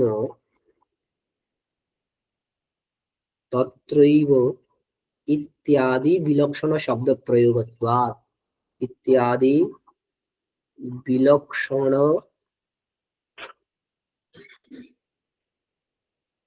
শব্দ প্রয়োগত্বাৎ। দেখুন, এই যে শ্লোকটা আমরা পড়ার পরে, মানে যে নায়ক যার উদ্দেশ্যে বলা হয়েছে সে কিন্তু এইরকম একটা অনুমিতি এখান থেকে করতে পারে। কেন? ইয়ম মানে এই স্ত্রী, মদ গমনোত্তর মানে আমার গমনের পর, ভাবি প্রাণ বিয়োগবতী ভবিষ্যৎকালে, ভাবি মানে ভবিষ্যৎকালীন, প্রাণ বিয়োগ এর মধ্যে থাকবে, মানে প্রাণ বিয়োগই করবে। কেন? হেতু কি? কি দেখে সেটা বুঝছি আমরা। হেতু মানে জ্ঞাপক। অনুমিতিতে হেতু মানে কি হয়? জ্ঞাপক। জ্ঞাপকটা কি? না, মমাপি জন্ম তত্রৈব ভূয়াৎ, আমার জন্ম সেখানেই হোক, ইত্যাদি বিলক্ষণ শব্দ প্রয়োগ কৃত্বা, এইরকম বিলক্ষণ শব্দ যেহেতু সে প্রয়োগ করছে। জন্ম কখন হয়? একবার মরণ হলে তবে না জন্ম হবে। সে যখন বেঁচে আছে তখন নিশ্চয়ই তার অন্য কোথাও জন্ম হতে পারে না। তাই সে চাইছে আমার জন্ম ওইখানে হোক, তার মানে সে এখন মারা যাবে, এটাই তোর বক্তব্য বিষয়। এই অনুমিতিটা কিন্তু সে এখানে করতে পারে। এখন ব্যঞ্জনার দ্বারা যে অর্থটা আমরা বুঝছিলাম, কি অর্থ বুঝছিলাম? যে গমন করা উচিত নয়, আমার এখন মানে তোমার গমন নিষেধ করা হচ্ছে। এই অনুমিতির থেকে আমরা এটাই, যে এই অনুমিতি করবে সে এখান থেকে তার এইরকম বোধ হবে যে আমার গমনময়া ন কর্তব্য, আমার গমন করা উচিত নয়। কেন? আমার গমনের পরেই এইরকম ঘটনা ঘটতে পারে, এই অনুমিতিটা হতে পারে। ঠিক আছে? এই যে অনুমিতি, এখানে পক্ষ কি হতে পারে? এই অনুমিতির পক্ষ কি? ইয়ং স্ত্রী। ইয়ম, ইয়ম মানে এই মহিলা, মানে স্ত্রী। সাধ্য কি? মদ গমনোত্তর ভাবি প্রাণ বিয়োগবতী। বিয়োগবতী না, সেটা সাধ্য হবে কি? বিয়োগবত্ত। ঠিক, বিয়োগবত্বম। আর হেতু? মমাপি জন্ম তত্রৈব ভূয়ত্ববত্ত, ইত্যাদি বিলক্ষণ শব্দ প্রয়োগতৃত্বম, এটা হচ্ছে হেতু। তো এইভাবে নৈয়ায়িক বলছেন, ওই যে অর্থশক্তিমূলা ব্যঞ্জনার যে উদাহরণ দেখানো হয়েছে, সেখানে এরকম অনুমানের দ্বারাই তো আমরা অর্থটা বের করে নিতে পারি। এরকম ব্যঞ্জনা স্বীকার করার কি দরকার আছে? একটা আলাদা বৃত্তি স্বীকার করার কি দরকার আছে? ঠিক আছে? তাই এটা কিসের অন্তর্গত হয়ে গেল? অনুমানের অন্তর্গত হয়ে গেল। ওই জন্য বলছেন অনুমানাদিনা অন্যথা সিদ্ধা, অনুমান প্রভৃতির দ্বারা অন্যথা সিদ্ধ হয়ে যায়। তাই দেখুন, ব্যঞ্জনার যে 3 প্রকার ভাগ আমরা দেখেছি, প্রথমত শব্দশক্তিমূলা আর অর্থশক্তিমূলা। শব্দশক্তিমূলা 2 প্রকার ভাগ, অভিধামূলা, লক্ষণামূলা। এই অভিধামূলা লক্ষণাকে একটা শব্দের নানা শক্তি স্বীকারের দ্বারা খণ্ডন করে দিলেন, তার মানে শক্তির মধ্যে অন্তর্গত হয়ে গেল। লক্ষণামূলা ব্যঞ্জনা তাকে কোথায় অন্তর্গত করলেন? লক্ষণার মধ্যে। কিভাবে? না, ফল বিশিষ্টে লক্ষণা স্বীকার করার দ্বারা। কেবল গঙ্গা তীরে লক্ষণা না করে শীতত্ব বিশিষ্ট তীর, এইরকম ফল বিশিষ্টে লক্ষণা করার দ্বারা এখানে ব্যঞ্জনাকে তিনি খণ্ডন করে দিলেন। আর আর্থী যে ব্যঞ্জনা, সেটাকে কোথায় অন্তর্গত করলেন? অনুমানের অন্তর্গত করলেন। তাহলে আর ব্যঞ্জনা নামক বৃত্তিটার আলাদা করে অস্তিত্বই নেই, আলাদা করে অস্তিত্ব স্বীকার করার কোনো প্রয়োজনই নেই। ঠিক আছে? এই হচ্ছে নৈয়ায়িকের বক্তব্য। কিন্তু এইটা বলেছেন এরকম অনেক জায়গাতে আছে, কিভাবে কি বের করা যাবে? কারণ নারায়ণ চন্দ্র গোস্বামী বইটা আপনারা পড়বেন, তিনি কিন্তু শেষের দিকে কিছু বলেছেন, অনেক আলোচনা হয়েছে যে এরকম ভাবে খণ্ডন করেছেন নৈয়ায়িকরা। শেষে উনি সিদ্ধান্ত করছেন এরকম যে নৈয়ায়িকের অনুমান দীর্ঘজীবী হোক, কিন্তু আলংকারিক তার ভাষাটা এক্স্যাক্টলি আমি মানে কোট করতে পারছি না, আর এই যতটুকু মনে হচ্ছে যে আলংকারিকদের ব্যঞ্জনা খণ্ডন করার অধিকার কারো নেই বা কেউ করতে পারবে না, কারণ সেটাই আহ, ব্যঞ্জনা ছাড়া সাহিত্যের অস্তিত্বই থাকবে না। ঠিক আছে, এইরকম একটা বক্তব্য। ব্যঞ্জনার প্রয়োজন আছে, নৈয়ায়িক যতই বলুক, যেখানেই অন্তর্গত, এগুলো সব জোর করে করা, মানে এই যে এরকম একটা অনুমিতি তৈরি করা, সবাই তো করতেই পারবে না এরকম অনুমিতি। স্যার তাহলে নৈয়ায়িকদের অনুমানের জায়গায় আছে, আর আলংকারিকদের ব্যঞ্জনার জায়গায় আছে। হ্যাঁ, মানে ব্যঞ্জনা একদম। যে যার যে যার দিক থেকে শ্রেষ্ঠ। হ্যাঁ হ্যাঁ, কিন্তু আপনারা ভাবুন না, ব্যঞ্জনা ছাড়া সাহিত্য হবে? এই যে ভ্রমধার্মিক, যাই হোক এগুলোতে আর যাবো না, এ লাভ নেই। স্যার ভ্রমধার্মিক এই উদাহরণগুলো যে আছে ধন্যালোকে, এইগুলো তো স্যার ওই লক্ষণা বলে দিলে তো জিনিসটা ব্যঞ্জনা ছাড়া কোনোভাবেই ঠিক আহ, হবে না ব্যাপারগুলো, সেই সৌন্দর্য বোধই আসবে না। যাক, তারপরে বলছেন যে এই যে একটু আগে আমরা বললাম না যে গঙ্গা পদ থেকে আমরা কেবল তীর না বুঝে শীতত্ব পাবনত্ব বিশিষ্ট তীরকে বুঝবো। কেন বুঝবো? তার উত্তরে এই যে এখানে বলেছেন, তাৎপর্যানুপপত্তির লক্ষণা বীজম, তাৎপর্যানুপপত্তির লক্ষণা বীজম, তাৎপর্যের অনুপপত্তি লক্ষণার বীজ।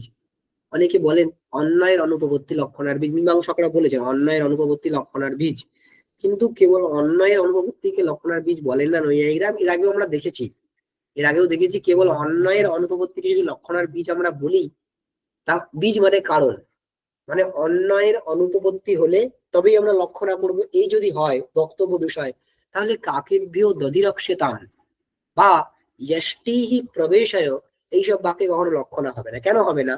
আমরা কাকেভ্যো দধিরক্ষেতাম দেখেছি আগে, আর আরেকটা উদাহরণ দেখি, যষ্টিহি প্রবেশয়, এর মানে কি?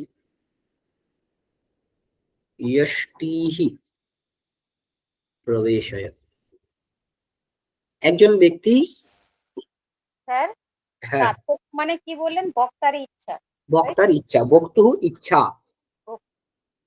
বক্তা যেটা বলতে চাইছে সেটাই তাৎপর্য। এটা একটু পরেই আছে, এর পরের লাইনে আছে, তৎপ্রতীতি ইচ্ছায় উচ্চরিতত্বম তাৎপর্য, এসব আছে, আসছি সেখানে। এই বাক্যটার দিকে তাকান, যষ্টি মানে কি? যষ্টি মানে লাঠি। একজন ব্যক্তি তার বাড়িতে সাধুদেরকে খাওয়াবেন বলে নেমন্তন্ন করেছেন, ঠিক আছে? এবারে সাধুরা সাধারণত লাঠি ধরে আসে।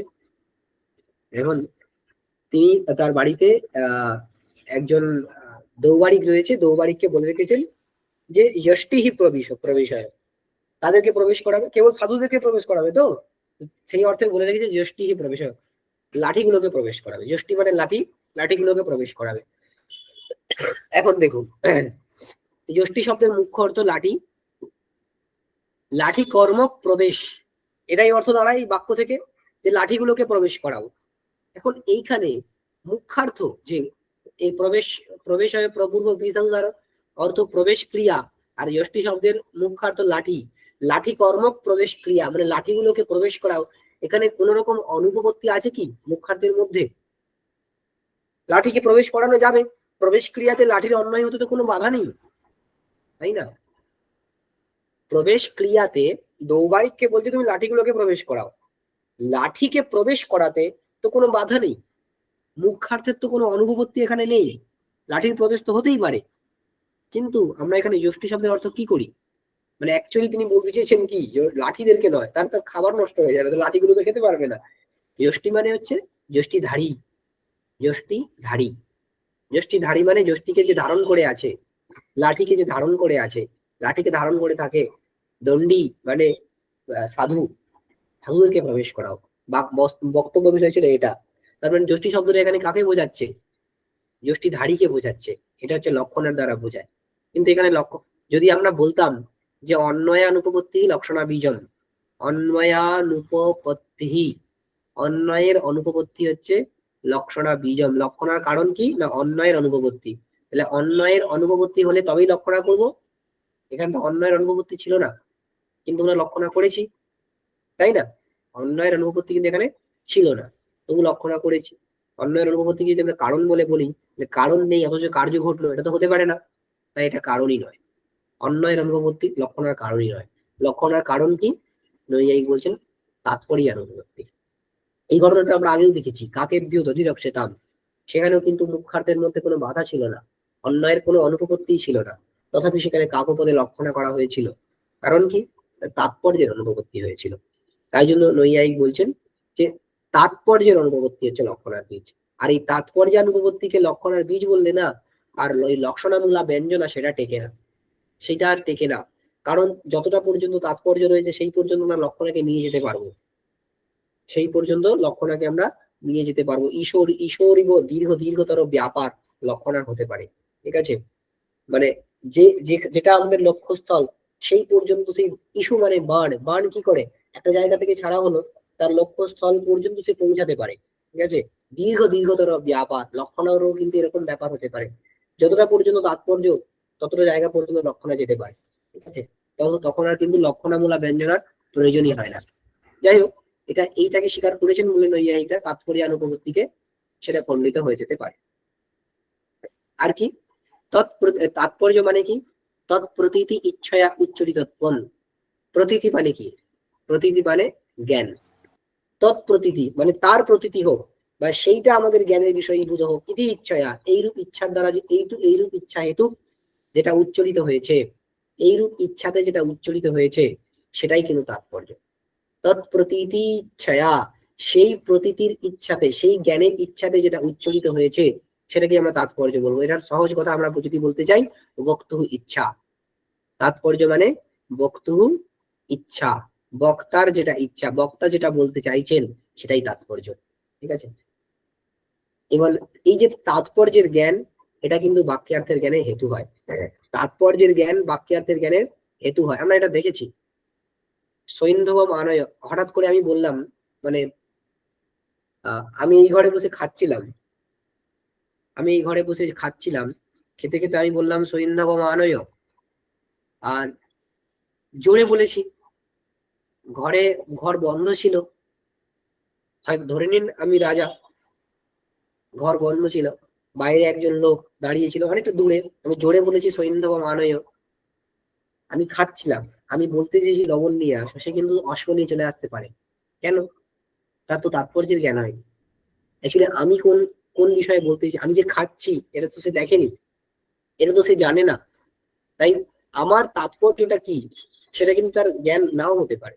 সেটা জ্ঞান না হলে সে কিন্তু অশ্ব নিয়ে চলে আসতে পারে, তাই না? যেহেতু আমি রাজা, সে অশ্ব নিয়ে চলে আসতে পারে। তাই বাক্যার্থের এক্সাক্ট জ্ঞান হতে গেলে তাৎপর্যের জ্ঞান প্রয়োজন। আমি কি বলতে চাইছি, আমার তাৎপর্যটা কি সেটার জ্ঞান প্রয়োজন। সে যদি দেখতো আমি খাচ্ছি, তখন সৈন্ধবম আনয় বললে কিন্তু সে লবণ নিয়ে আসতো।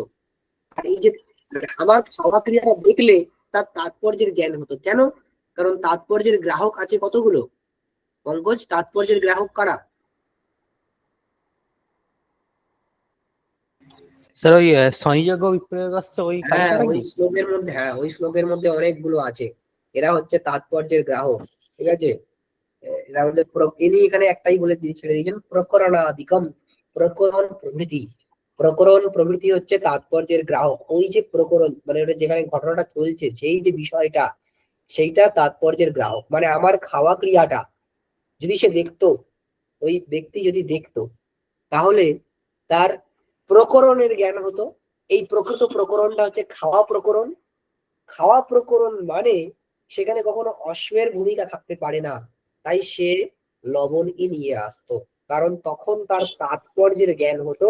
তাৎপর্যের জ্ঞান হলে আমি যেটা বলতে চেয়েছি বাক্যার্থ, আমার বাক্যের যেটা অর্থ, সে সেটা এক্স্যাক্টলি বুঝতে পারতো, সেখান থেকে তার এক্স্যাক্ট শব্দবোধ হতো। তাহলে তার প্রবৃত্তিও সেই রকমই হতো, সে সেই রকমই ঘটনা ঘটাতো। ঠিক আছে, প্রকরণ যেহেতু তার জানা ছিল না, এখানে আমার ঘর বন্ধ ছিল, সে দূরে ছিল, তাই কিন্তু এক্সাক্ট শব্দবোধ তার এখানে হয়নি। তাই তাৎপর্যের জ্ঞান হতে হবে, বাক্যার্থ জ্ঞানের হেতু কিন্তু তাৎপর্য জ্ঞান। ঠিক আছে, তাৎপর্যের গ্রহণ কিসের দ্বারা হয়? প্রকরণাদিকম বলা রয়েছে, প্রকরণ প্রভৃতি, এই প্রভৃতির দ্বারাই বাকি সব আসতে পারে। সংযোগ বিপ্রয়োগ, সাহচর্যম, বিরোধিতা, এইসব রয়েছে। আর কোথায় কত 21টার মধ্যে 21টা না 14টা সেখানে রয়েছে, 14টা আছে। 14টা আছে না? হ্যাঁ, ওই সব রয়েছে। তো এটা সাহিত্য দর্পণে আপনারা পাবেন, সাহিত্য দর্পণের 2য় পরিচ্ছেদে এই কারিকাটা রয়েছে। যাক, ওখানে দেখে নেবেন। ব্যাস। এক মিনিট।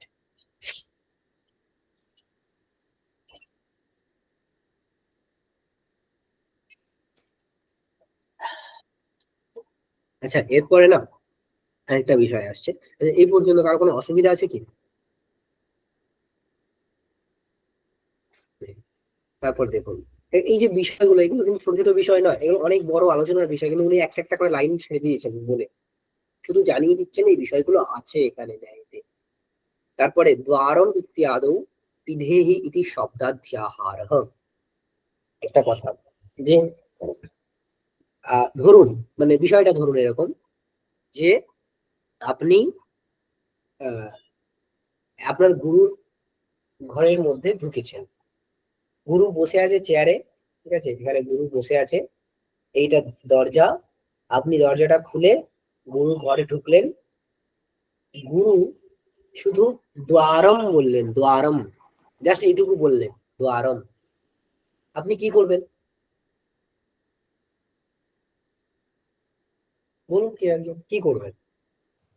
দরজাটা বন্ধ করছি। তো করবে। দরজাটা বন্ধ করে দেবেন। কেন? তিনি তো দ্বারম পিধেই বলেননি, শুধু দ্বারম বলেছেন, দরজাটা কেন বন্ধ করলেন? দেখুন এখানে এটা না, আমরা তো খুব সহজে এগুলো করে ফেলি, কিন্তু ভেতরে একটা সূক্ষ্ম সূক্ষ্ম আলোচনা এরকম যে গুরু যখন দ্বারম বলেছেন, সেখান থেকে না আমার একটা শব্দবোধ হয়েছে। কি শব্দবোধ? আহ যে দরজাটা বন্ধ করতে বলছেন গুরু, দরজাটা বন্ধ করতে বলছেন। এখন শব্দবোধে এই বন্ধ করার রূপ যে অর্থ, বন্ধ করা, ঠিক আছে, দরজা বন্ধ করা বা পিধানম, পিধান রূপ যে অর্থটা, এটার উপস্থাপক কোনো শব্দ তো উনি বলেননি, এটার উপস্থাপক কোনো শব্দ তো উনি বলেননি। আমরা জানি শব্দবোধে দু ধরনের পদার্থ থাকে, একটা কি কি দু ধরনের, আগে বলা হয়েছে শব্দবোধে দু ধরনের পদার্থ থাকে, একটা বৃত্তি ভাষ্যীয় পদার্থ, আর আর একটা আকাঙ্ক্ষা ভাষ্য। একটা আকাঙ্ক্ষা ভাষ্যীয় পদার্থ। আকাঙ্ক্ষা ভাষ্যীয় পদার্থ কোনগুলো হয়? সম্বন্ধগুলো। সম্বন্ধগুলো। আর তার মানে, আর বৃত্তিভাষ্য পদার্থ যেগুলো পদ থেকে আসবে, যে পদার্থগুলো, এই দু ধরনেরই পদার্থ কিন্তু শব্দবোধে থাকে, এর বাইরে অন্য পদার্থ থাকতে পারে না। এই যে পিধানরূপ পদার্থটা, এটা কি সম্বন্ধ? না, পিধানরূপ যে ক্রিয়া, এটা সম্বন্ধ নয়, ঠিক আছে, তাই এটা আকাঙ্ক্ষা ভাষ্য হতে পারে না, এটা বৃত্তিভাষ্যই হবে। আর বৃত্তিভাষ্য মানে সেটা নিশ্চয়ই কোনো না কোনো পদ থেকে আসবে, বৃত্তিভাষ্য পদার্থ মানে সেটা কোনো না কোনো পদ থেকে আসবে। কিন্তু এই বাক্য, এই যে দ্বারম, দ্বারম দ্বার কর্ম, এটুকু বুঝলাম, কিন্তু পিধেই এই বাক্য, এই শব্দটা তো এখানে বলাই হয়নি, তাহলে পিধানুরূপ অর্থটা আমরা কোথা থেকে পেলাম? অথচ এইরূপ শব্দবোধ আমাদের হয়েছে, হয়েছে বলেই কিন্তু আমাদের প্রবৃত্তি হয়েছে, আমরা প্রবৃত্তি হয়েছে আমি দরজাটা বন্ধ করতে যাচ্ছি। আমরা জানি প্রবৃত্তির প্রতি কিন্তু জ্ঞান কারণ, আমার কোনো প্রবৃত্তি হলে তার আগে নিশ্চয়ই কোনো জ্ঞান হয়েছে, এখানে জ্ঞানটা হচ্ছে শব্দবোধ। এখন শব্দবোধটা হয়েছে কি দ্বার কর্মক পিধানম, দ্বার কর্মক পিধান, দ্বার কর্মক পিধান তদনুকূল কৃতিমান হবে ইত্যাদি হবে, যে এইটুকু হলেই হয়ে যাবে আমাদের। কিন্তু মুশকিল হলো এই পিধান রূপ অর্থটা কোথা থেকে এলো, এটাই বক্তব্য। তার উত্তরে নৈয়ায়িক বলেন যে দেখুন এখানে না, ওই যে ব্যক্তি, মানে আমাকে যে বলা হয়েছিল গুরু বলেছেন দ্বারম, আমি এখানে পিধেহি, এটা না, এটাকে বুঝে যাই, এই শব্দটাকে, এই পদটাকে আমি এখানে অধ্যাহার করি, এই পদটাকে আমি এখানে অধ্যাহার করি। তখন মীমাংসক প্রশ্ন করছেন যে আচ্ছা একটা কথা বলুন, আপনি আপনি পিধেহি পদটাকে অধ্যাহার কেন করছেন? আপনার দরকার কি ছিল? অর্থ কারণ কি আমরা কি জানি? পদ থেকে, মানে শব্দবোধের প্রক্রিয়াটা কি, পদের পর পদ থেকে কি আসে? পদার্থ, তারপর সেই পদার্থগুলোর মধ্যে কি সম্বন্ধ, সেই সম্বন্ধটাই শব্দবোধ। এখন আপনার পদার্থকে প্রয়োজন, তো আপনি এখানে পদের অধ্যাহার কেন করছেন? পদের অধ্যাহার করার দরকার নেই, দ্বারম বলা হয়েছে তো, এই দ্বারম থেকে আপনি দ্বার আর এই পিধানরূপ পদার্থ, এইটাকে বুঝে যান। এই পদের অধ্যাহার করার কোনো প্রয়োজনই নেই, কারণ পদের অধ্যাহার আমরা কখন করি? আমি যখন পিধানরূপ অর্থটাকে মাথায় বুঝেছি, তখনই কিন্তু আমি এই রূপ পদকে আমি এখানে অধ্যাহার করব, যে গুরু বলতে চেয়েছিল দ্বারম পিধেহি, এরকম পদকে অধ্যাহার করব।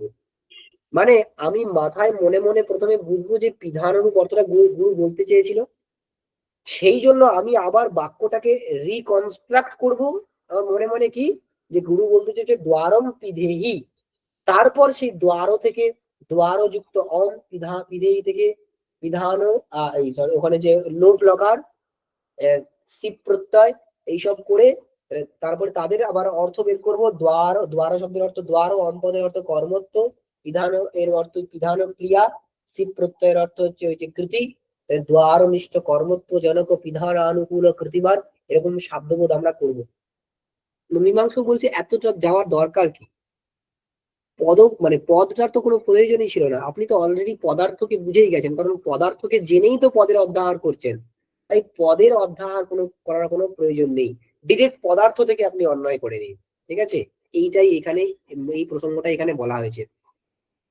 দ্বারম ইত্যাদৌ পিধেহি ইতি শব্দাধ্যাহার, এটা কার পক্ষ?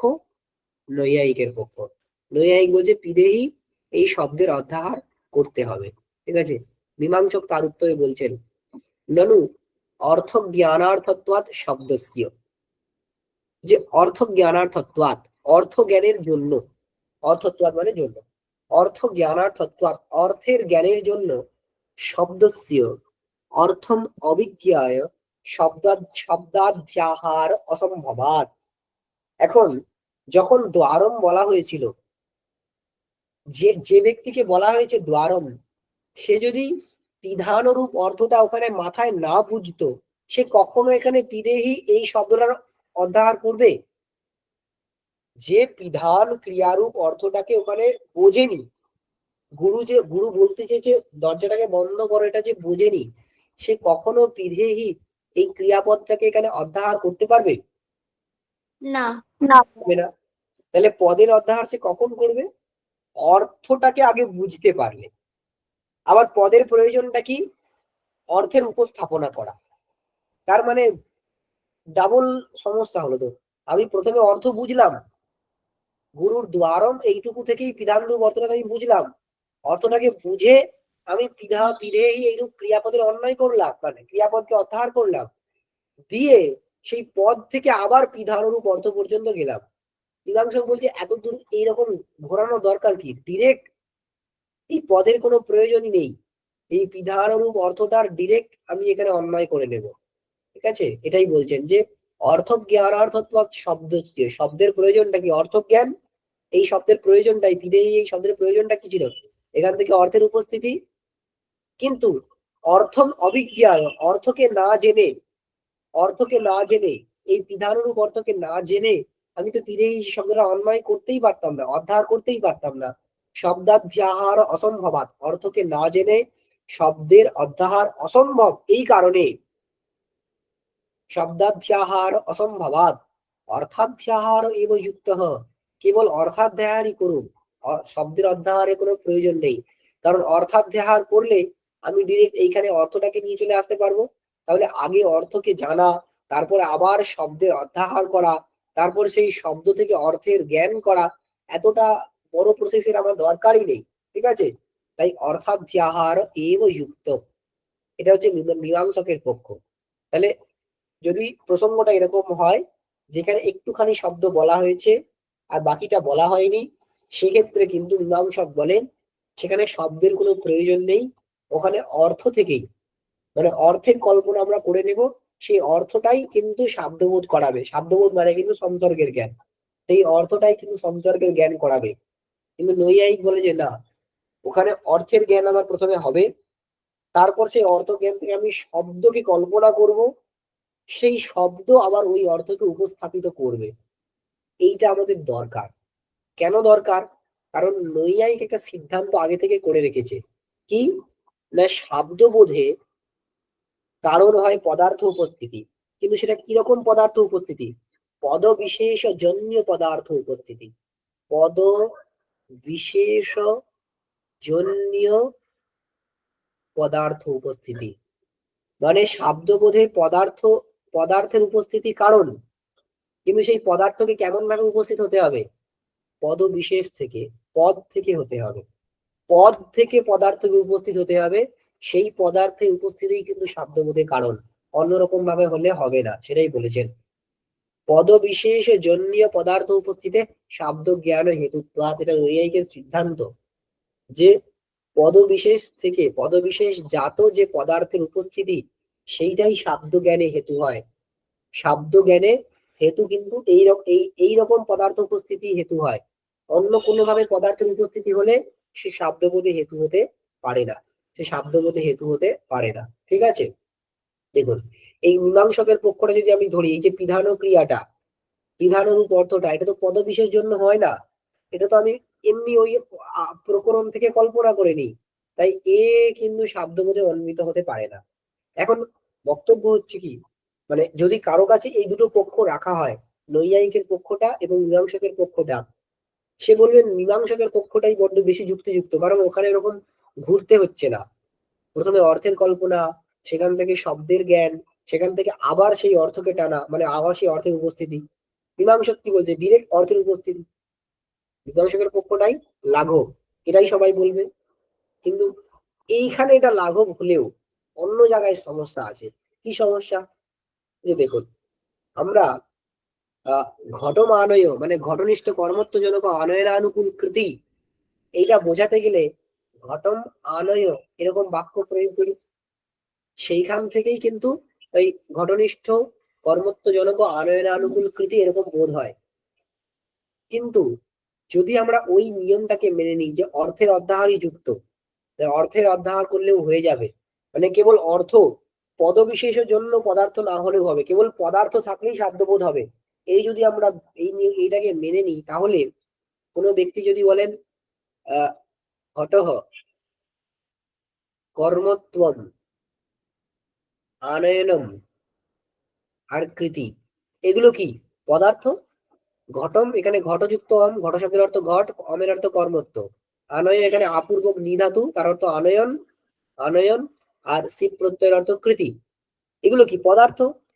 বলছে তাহলে এই বাক্যটা যদি নাও বলা হয়, শুধু যদি এইরকম পদার্থগুলো উপস্থাপিত হয়, ঘটঃ কর্মত্বম আনয়নম কৃতিহি, এখান থেকেও কিন্তু শব্দবোধ হয়ে যাওয়ার শব্দবোধ হয়ে যাওয়ার একটা আপত্তি আসবে। কিন্তু এইখান থেকে তো শব্দবোধ হয় না, এখান থেকে যেহেতু শব্দবোধ হয় না, কেন হয় না এটা আমাকে বলতে হবে। কেন হয় না, কারণ এই পদার্থগুলো পদবিশেষের দ্বারা জাত হয়নি, পদবিশেষ থেকে জাত হয়নি। যখন আমি ঘটম আনয় বলবো, এই ঘটম আনয় বলবো একমাত্র তখনই এই পদার্থগুলো পদবিশেষ থেকে জাত হবে, তখনই কিন্তু এদের মধ্যে সম্পন্ন করে আমরা শব্দবোধ করতে পারবো। ঠিক আছে, তাহলে ওই নিয়মটাকে সর্বত্র শব্দবোধের অনুকূল হিসেবে ওই নিয়মটাকে আমাকে মানতেই হবে। কোন নিয়ম, যে পদবিশেষে জন্যীয় পদার্থ উপস্থিতি কিন্তু শব্দবোধের হেতু হয়। শব্দবোধে যে কোনো ভাবে পদার্থ উপস্থিত হলেই সেই শব্দবোধের বিষয় হয়ে যাবে এমন কিন্তু নয়, তাকে পদবিশেষের জন্য হতে হবে। এইটাকে যদি তাহলে এইরকম একটা কার্যকরণ ভাব যখনই আমরা স্বীকার করে নেব, তখনই এই দ্বারণ ইত্যাদি ক্ষেত্রে আমাকে পদজ্ঞান করতেই হবে, একটা পদকে নিয়ে আসতেই হবে। যদিও মানে একটু ঘুরতে হচ্ছে, প্রথমে অর্থের দৃষ্টি, মানে অর্থকে জেনে তারপর পদজ্ঞান, তারপর সেই পদ থেকে আবার অর্থের উপস্থিতি করাতে হচ্ছে ঠিকই, কিন্তু এটা ফলমুখ গৌরব। এই গৌরবটা সেরকম কোনো দোষের নয়, যেহেতু কার্যকারণ ভাবে গৌরব হচ্ছে না। কার্যকারণ ভাবের ক্ষেত্রে শব্দবোধ এবং এই যে শব্দবোধের কারণ, জেনারেল, এটাকে জেনারেলাইজ করতে গেলে আমাকে ওই কথাটা বলতেই হবে যে পদবিশেষের জন্য পদার্থ উপস্থিতি হচ্ছে শব্দবোধের হেতু। আদারওয়াইজ এই সব জায়গাতে যখন ঘটক কর্মত্ব বানায়নম কৃতি এরকম পদার্থগুলো উপস্থিত হবে, সেখানেও কিন্তু শব্দবোধের আপত্তি হয়ে যাবে।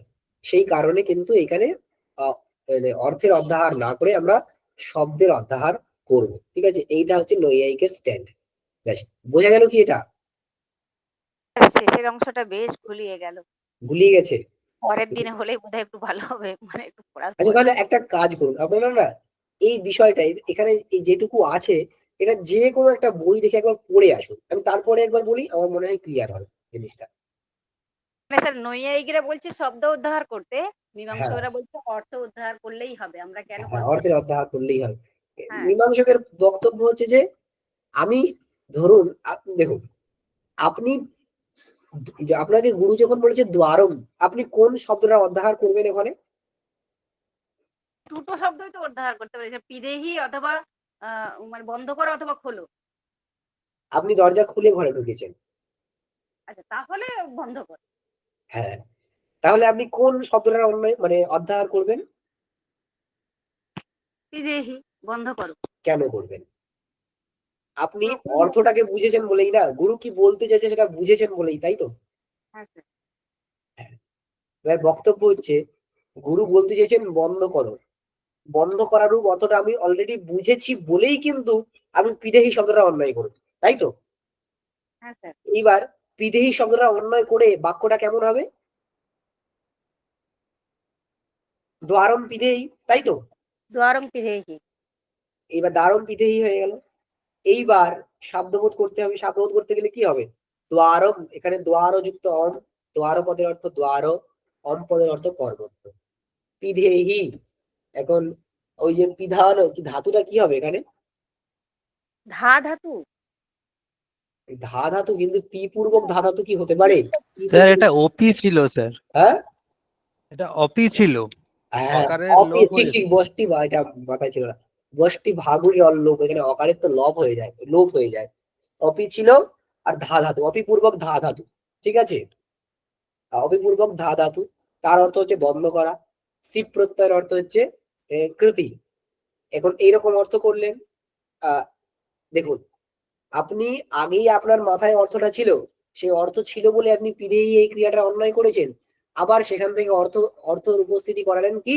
ওই বন্ধ করার অর্থটা। মীমাংসক বলছে যে এইটার দরকার কি ছিল? আপনি তো অর্থকে আগে থেকেই বুঝে গেছেন, ওই অর্থকে বুঝেছিলেন বলেই না ওই রূপ শব্দের অন্যায় করেছিলেন, ওই রূপ শব্দের অধ্যাহার করেছিলেন। এই শব্দের অধ্যাহারটা দরকার কি? ডিরেক্ট যখন অর্থ বুঝে গেছেন, দ্বার রূপ অর্থটা আপনাকে বলাই হয়েছে শব্দের দ্বারা, সেই শব্দের সাথে ওই অর্থের একটা অন্যায় করে দিন, তাহলেই সম্বন্ধ, তাহলেই সব শব্দবোধ হয়ে যেত। এখানে শব্দের অধ্যাহারের কোনো দরকারই নেই। এইটা মীমাংসকের স্ট্যান্ড, এটা আম আদমি কিন্তু এটাই বলবে, কারণ স্যার এই পর্যন্ত স্যার বোঝা গেছে, হ্যাঁ, তারপরেরটা ঘুলিয়ে গেছে। তারপরেরটা কিন্তু সহজ, তারপরে বিশেষ কিছু নেই। নৈয়ায়িকের বক্তব্য হচ্ছে কি, যে নৈয়ায়িকরা শব্দবোধের প্রতি একটা বিষয়কে কারণ বলে বলেছে। এবং আমরা একটা একেবারে মানে একেবারে বেসিক কি, যে যতটা কারণ প্রয়োজন, যতটাকে সামগ্রী বলা হয়, ততটা যদি উপস্থিত না হয়, কার্য ঘটবে না। ধরুন বহ্নি উৎপন্ন হতে বা দাহ উৎপন্ন হতে, দাহ ছেড়ে দিন, ঘর উৎপন্ন হতে মৃত্তিকা, কুম্ভকার, দণ্ডচক্র ইত্যাদি এবং ওই রকম জায়গা, কুম্ভকারীর ক্রিয়া, এই সবকিছুর প্রয়োজন। তার মধ্যে কোনো একটার যদি অভাব ঘটে, যদি মৃত্তিকা আছে, কুম্ভকার আছে, দণ্ডচক্র সব আছে, কিন্তু কুম্ভকারীর ইচ্ছা নেই, কুম্ভকারীর প্রবৃত্তি নেই, ঘট উৎপন্ন হবে না। তাহলে কারণ কোটি থেকে কোনো একটা জিনিসকে বাদ দিলে কিন্তু কার্য উৎপন্ন হয় না, ঠিক আছে? আচ্ছা, এইবার দেখুন, কার্য হচ্ছে শব্দবোধ, কার্য হচ্ছে শব্দবোধ। সেই শব্দবোধের অনেক কারণ, মানে কারণ ও সামগ্রী কি, যে পদজ্ঞান, পদার্থ উপস্থিতি, শক্তি জ্ঞান ইত্যাদি। সেখানে আরো একটা এতগুলো যে আছে, তার সেখানে যে পদার্থ উপস্থিতির কথা বলা হয়েছে না, পদার্থ উপস্থিতিও কারণ। কিন্তু কিরকম পদার্থ উপস্থিতি? পদার্থ উপস্থিতি কেমন হতে হবে? পদজন্য হতে হবে, পদজন্য হতে হবে, পদ থেকে পদার্থের উপস্থিতি হতে হবে, এটা একটা কারণ। প্লাস বৃত্তিক জ্ঞান, প্লাস এইরকম যা কিছু হতে পারে। এখন এই নৈয়ায়িকরা এরকম কার্যকারণ ভাবে কথা বলে রেখেছেন, যে শব্দবোধ হতে গেলে কিন্তু পদার্থ উপস্থিতিকে হতে হবে, মানে পদার্থের উপস্থিতি হতে হবে। সেই পদার্থকে কেমন ভাবে উপস্থিত হতে হবে? কিসের থেকে উপস্থিত হতে হবে? পদ থেকে। এমনি এমনি এলে হবে না, পদ থেকে যদি পদার্থ আসে তবেই শব্দবোধ হবে, আদারওয়াইজ হবে না, ঠিক আছে? এই কার্যকারণ ভাবটা বোঝা গেল কি? হ্যাঁ স্যার। এইবার যদি আমরা কি বলেছি, যে কারণ সামগ্রীর মধ্যে যতগুলো কারণকে আমরা ধরি, তার কোনো একটাও যদি বাদ যায়, তাহলে শব্দবোধ হবে, মানে কার্য ঘটবে না। এইবার এই যে বক্তব্যটা মীমাংসক বলছিল, যে দ্বারম বলেছেন গুরু, দ্বারম মানে দ্বার প্লাস অম, তাহলে দ্বার শব্দের অর্থ দ্বার, অমের অর্থ কর্মত্ব। তাহলে দ্বারনিষ্ঠ কর্মত্ব, নিষ্ঠত্ব হয়ে গেল দ্বারনিষ্ঠ কর্মত্ব। আর মীমাংসক বলেছে যে বিধান অনুরূপ অর্থটা, বিধান ক্রিয়ারূপ অর্থটা এটা কিভাবে আসবে? পদের দ্বারা নয়। আমি তো বুঝেই যাচ্ছি অলরেডি, এটা আমি কল্পনা করে নেব। বিধান রূপ অর্থটাকে এখানে অধ্যাহার করব, মানে অর্থের অধ্যাহার। তার মানে দেখুন, শাব্দবোধে এই বিধান ক্রিয়াটার অন্বয় হবে কি হবে না? হবে তো। কারণ দ্বারনিষ্ঠ কর্মত্ব জনক ও বিধান, এরকম তো অর্থ হবে, কর্মত্ব জনক ও বিধান। কিন্তু বিধান ক্রিয়ারূপ অর্থটা মীমাংসকের মধ্যে কিসের থেকে এসেছে? পদের থেকে এসেছে কি? পদজন্ম হয়েছে কি? না, এই পদার্থের উপস্থিতি কিন্তু পদজন্ম হয়নি, এটা অটোমেটিক হয়েছে। এটা আমি প্রকরণ থেকে জাস্ট কল্পনা করে নিয়েছি। নৈয়ায়িক কি বলেছে? শাব্দবোধ হতে গেলে কি হতে হবে? পদার্থ উপস্থিতি কেমন ভাবে হতে হবে? পদের জন্য। পদজন্য হতে হবে। এই বিধান ক্রিয়াটা মানে বিধান ক্রিয়ার যে উপস্থিতি এটা পদজন্য হয়নি, তাহলে এখানে শাব্দবোধ হবে নৈয়ায়িকের মতে? না, শাব্দবোধ হবে না। শাব্দবোধ করতে গেলে এই বিধান ক্রিয়াটাকে কিভাবে আসতে হবে? পদের পদ জন্য থেকে হতে আসতে। হ্যাঁ, পদজন্য হতে হবে, মানে বিধেয়ী এই ক্রিয়াটা পদটাকে এখানে আমাকে অনুবৃত্তি করতে হবে, অধ্যাহার করতে হবে। এটা নৈয়ায়িকের মত, ঠিক আছে? এই জন্য এখন এই কথাটা কেন বলেছেন যে পদার্থকে পদবিশেষের জন্যই হতে হবে, এই কার্যকারণ ভাবটাকে মানলে তবেই তো এখানে অসুবিধা হচ্ছে, সেই জন্য আমাকে বিধেয়ী এর অন্যায় করতে হচ্ছে। এবং ওইটা বলার তাৎপর্য কি, মানে এটাকে কেন বলেছেন, এটাকে কেন বলতে হলো? কেবল পদার্থ উপস্থিতিকে হেতু বলে বলেননি কেন, পদজন্যই কেন বলেছেন? তার কারণ হচ্ছে এক্ষুনি যেটা বললাম, যে যদি পদজন্য পদার্থ উপস্থিতিকে আমরা হেতু না বলি না, যদি কেবল পদার্থ উপস্থিতিকে হেতু বলি, তাহলে কোনো ব্যক্তি কোনো ব্যক্তি ঘটম আনয় এটা যদি না বলেন, কেবল ঘটহ কর্মত্বম আনয়নম আর কৃতি এইটুকু বলেন, মানে কেবল পদার্থগুলোকে বলেন, তাহলে এখান থেকেও কিন্তু শাব্দবোধের আপত্তি চলে আসবে। কারণ এগুলো তো পদার্থ, ঘটহ একটা পদার্থ, কর্মত্ব একটা পদার্থ, ঘটের মধ্যে কর্মত্ব থাকতে পারে, কর্মত্বের জনক আনয়ন হতে পারে, আনয়নের অনুকূল কৃতি হতে পারে। কিন্তু এইখান থেকে মীমাংসকও বলে না শাব্দবোধ হয়, আর নৈয়ায়িকও বলে না শাব্দবোধ হয়। কেন হয় না? পদার্থের উপস্থিতি তো হয়েছে, তাহলে শাব্দবোধ কেন হবে না? নৈয়ায়িক বলছেন যে হ্যাঁ, এই কারণেই হবে না, কারণ এইগুলো পদবিশেষের জন্য হয়নি, পদের থেকে জাত হয়নি। ওই জন্য শাব্দবোধের প্রতি পদবিশেষের জন্য পদার্থ উপস্থিতি হেতু হয়, এইটা বলতে হবে। এটা হচ্ছে সাধারণ কার্যকারণ ভাব। আর এই সাধারণ কার্যকারণ ভাবটাকে একবার মেনে নিলে এই যে জায়গাটা দ্বারম, এইখানে বিধেয়ী এই ক্রিয়াপদের অন্বয় করতেই হবে, না হলে কিন্তু এইরকম শাব্দবোধ আমরা করতে পারবো না। কারণ মীমাংসক বলেছে বিধান ক্রিয়াটাকে আমরা এমনি মেনে নেব, এমনি জেনে যাব, সেই ক্ষেত্রে কিন্তু এইটা পদবিশেষের জন্য হবে না। আর আমরা জানি পদবিশেষের জন্য পদার্থ উপস্থিতি না হলে কিন্তু শাব্দবোধ হয় না। বোঝা গেল কি এবার? আচ্ছা, হ্যাঁ। বেশ, এইটা না আপনারা একবার পড়ে আসুন, দরকার হলে যদি অসুবিধা হয় আমি আবার বলবো নেক্সট দিন। ঠিক আছে, আর কোনো প্রশ্ন আছে? ঠিক আছে, তাহলে এই পর্যন্ত থাকো।